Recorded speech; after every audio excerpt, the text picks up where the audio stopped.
Right sir, ఇంకోటి ఫైనల్గా కూటమి ఉమ్మడి మేనిఫెస్టోని కెన్ వి ఎక్స్పెక్ట్ ఇంకా 3 వారాలు కరెక్ట్గా మనకుంది.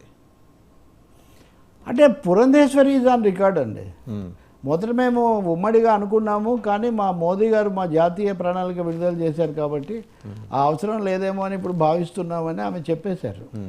ఇంకా పవన్ కళ్యాణ్, జనసేన, టీడీపీ వాళ్ళు రాజమండ్రి సెంట్రల్ జైలు అప్పటి నుంచి వాళ్ళు వస్తుంది అంటున్నారు, కానీ అదేమీ రావడం లేదు. కాబట్టి ఒక ప్రకటన లాంటిది రావచ్చు, మేనిఫెస్టోకు, ఒక ప్రకటనకు, బ్రోచర్కి అనేక రూపాల్లో చేస్తుంటారు కదా. కాబట్టి అటువంటిది ఏదైనా రావచ్చు, కానీ బీజేపీ తొందరపడి ఎటువంటి కమిట్మెంట్స్ ఏపీకి ఇస్తుందని నేను భావించడం లేదు. వాళ్ళు ఆ విషయం, ఆమె పురంధేశ్వర ఇప్పటికే గురు మీద ఉన్నారు సార్ వాళ్ళు, అందుకే హెడ్ క్వార్టర్స్. ఎందుకంటే ఆ ఇద్దరు క్యాండిడేట్స్ విషయంలో సిద్ధార్థ్ సింగ్ దగ్గర నుంచి తీసుకొచ్చిన రిపోర్టు అరుణ్ సింగ్ గారు జేపీ నడ్డా గారికి ఇస్తే, నేను ఇది ఫార్వర్డ్ చేయను అమిత్ షా గారికి, ఏంటి తేపకి క్యాండిడేట్స్ని మార్చడం ఏంటి అటు తంబళ్ళపల్లి ఒకటిని మన ఆనపర్తి ఎపిసోడ్, ఇది మన పార్టీ చరిత్రలో ఇది లేదు, ఈ లాస్ట్ మినిట్ చేంజెస్ అనేవి that is not our culture అని చెప్పి కొద్దిగా హి హస్ షైడెడ్ అరుణ్ సింగ్ అని తెలిసింది. బట్ ఇప్పటికీ జరుగుతుంది, ఇంకా తర్జన భర్జనలు ముగియలేదు, ఇప్పటికి కూడా జరుగుతున్నాయి. ముఖ్యంగా గోదావరి జిల్లాలో వీటన్నిటిలో కూడా పురంధేశ్వరి గెలవడానికి వీలుగా అక్కడ కొంతమంది బలహీనమైన అభ్యర్థులు ఉన్నారు, కొంత స్తోమత కలిగిన అభ్యర్థులను పెడితే మంచిదని ఒక రాజమండ్రి వరకు టీడీపీ, బీజేపీ సమానమైన ఆసక్తి చూపిస్తున్నారు. మిగతా చోట్లకు ఇక్కడికి కొంచెం తేడా ఉంది. సో సీట్ల మీద, రూట్ల మీద కూడా, అంటే ఐ మీన్ మా వాగ్దానాల మీద కూడా భిన్నాభిప్రాయాలు ఉన్నాయి. కాబట్టి బీజేపీ ఏమీ ఇవ్వకపోవచ్చు. బీజేపీ మీద విమర్శలు, బహుశా వైసీపీ కూడా 2 రోజుల్లో మేము మేనిఫెస్టో ఇస్తామని ఈరోజే వైవి సుబ్బారెడ్డి చెప్తున్నారు. మరి నిజంగా వస్తే మరి వాళ్ళు ఏమి అడుగుతారు? వాళ్ళు తెచ్చింది తేలేంది పక్కన పెడదాం, వాళ్ళు ఏమి అడుగుతారు అసలు? నిన్న సిహెచ్ నరసింహరావు స్టీల్ ప్లాంట్ ఉద్యోగుల నాయకుడు అక్కడ విశాఖ, మీకు తెలుసు కదా, ఆయన ఒక ప్రకటన చేశాడు, ఉక్కు ఫ్యాక్టరీకి సరఫరా రాకుండా కృత్రిమ పద్ధతుల్లో అడ్డుకుంటే ముఖ్యమంత్రి ఎందుకు జోక్యం చేసుకోలేదు, దాన్ని కాపాడాలని ఇంత ఉద్యమం జరుగుతుంటే అని. మరి ఇలాంటి అంశాల మీద, అలాగే రాజధాని మీద ఏం చెప్తుంది రాష్ట్ర ప్రభుత్వం? వాళ్ళు మాట్లాడిందే చెప్పేస్తారా?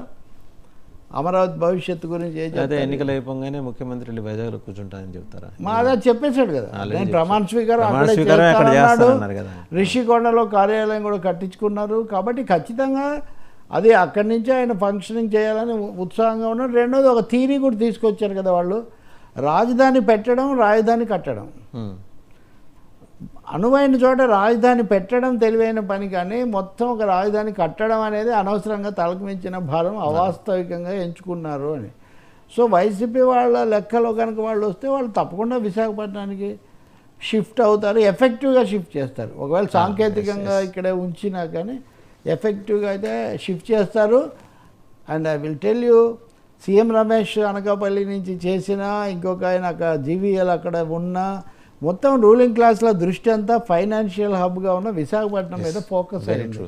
సో రేపు లాంఛనంగా అమరావతి రాజధానిగా ఉన్నప్పటికీ కూడా మీరు గుర్తు చేసుకోండి, చంద్రబాబు నాయుడు కూడా హ్యాపీ సండేస్ అని, బీచ్ ఫెస్టివల్స్ అని వారంలో 2 వారాల్లో ఒకసారి ఆయన విశాఖపట్నానికే వెళ్తుండేవాళ్ళు.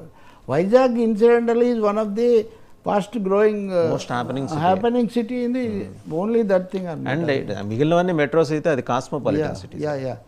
గురజాడ అప్పారావు ఒక మాట అన్నాడు, అదే మద్రాసు నగరం కొంచెం యువతలుగున్నా, వైజాగ్ నగరం కొంచెం ఇటుగా ఉన్నా కానీ తెలుగు వాళ్ళ చరిత్ర వేరుగా ఉండేది అని ఆయన ఒక మాట అంటాడు అనమాట. సో వైజాగ్ జగ్రాఫికల్, పొలిటికల్లో ఇప్పుడు కలుస్తుంది. ఇది రాష్ట్రం విడిపోయిన తర్వాత, అంతకుముందు లేదు. But it will play very unique role in coming days, whatever maybe the formal capital of Andhra Pradesh. ఇప్పుడు మీరు రాజమండ్రి అయినప్పటికీ మీకు కాకినాడకు, రాజమండ్రికి, విజయవాడకు, బందర్కు చాలా చోట్ల మీరు అలాంటి తేడాలు చూస్తారు. పేరుకి రాజధాని ఉంటుంది, హ్యాపెనింగ్ విజయవాడ, రాష్ట్రానికి రాజధాని కాకినాడ, హ్యాపెనింగ్ రాజమండ్రి అట్లా ఉంటుంది అనమాట. బట్ కాకినాడ కనీసం బిజినెస్, కొన్ని కోస్ట్ అది ఉంది. బట్ కాకినాడలో నేను ఒకసారి వెళ్ళినప్పుడు చూస్తే అక్కడ బీచ్ ఉందని కూడా పెద్దగా స్ప్రోలో లేదు, చిన్న స్లీపీ సిటీ. కొన్ని పెద్ద మొదట్లోనే పెట్టిన ఇండస్ట్రియల్ దానికి వచ్చిన ఎస్ఆర్ఎంటీలు ఇట్లాంటివి మినహాయిస్తే తర్వాత జరగలేదు. సో నేపథ్యాలు కూడా ఉంటాయి నగరాలకు. దట్ వే రాయలసీమ మినరల్ ఇది ఎక్కువగా ఉండేటటువంటిది వాస్తవానికి. రాజశేఖర రెడ్డి ఆయన రాజకీయమే ఏపీ కార్బైడ్స్ మూతపడ్డం నుంచి మొదలైంది కదా ఉదాహరణకు. So this things are there. కనీసం ఎన్నికల తర్వాత అయినా ఆంధ్రప్రదేశ్ను కొంత పారిశ్రామికంగా ఉత్పత్తి పరంగా అభివృద్ధి చేయడానికి ఏం జరుగుతుంది అనేది ఆలోచించాల్సిన అవసరం ఉంది. సో ఇది ఎప్పటికీ కొలిక్కి రావచ్చు అంటారు సార్ ఆ 2